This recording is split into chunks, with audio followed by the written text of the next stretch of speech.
Hi, everyone. My name is Holly Rasmussen, and today I'm going to be discussing two important primary sources related to the later phase of the Hundred Years' War, the Treaty of Troyes of 1420, and a description of the conditions in France around 1422.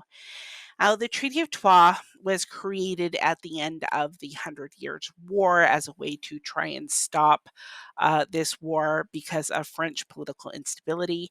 There was also ongoing military pressure, internal French divisions, the Burgundian influence, and all of these issues were pushing toward the settlement that would place Henry V and his heirs on the French throne.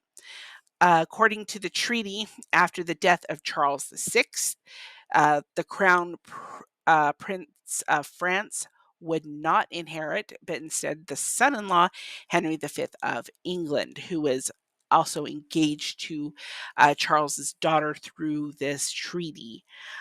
This meant the kingdoms of France and England were going to be united under one ruler.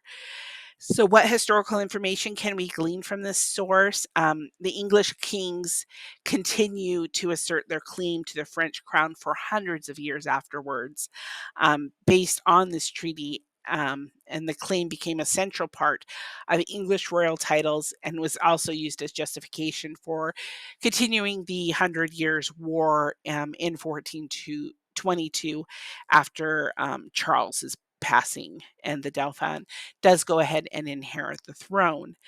Um, the authors of this treaty obviously did not like the Dauphin. You can tell that in the language, accusing the prince him of frightful and outstanding crimes against France.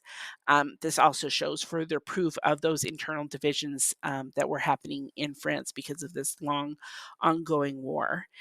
Now, moving on to the situation in France around 1422, um, talking about how life in France was shortly after the death of Charles VI. Now, despite the treaty's intentions, Charles VII does succeed his father and claim the French throne, but the state in France was complete disarray at this time. The source paints a very bleak picture: destruction of all military discipline, lack of farming, so much turmoil that even the animals were on guard.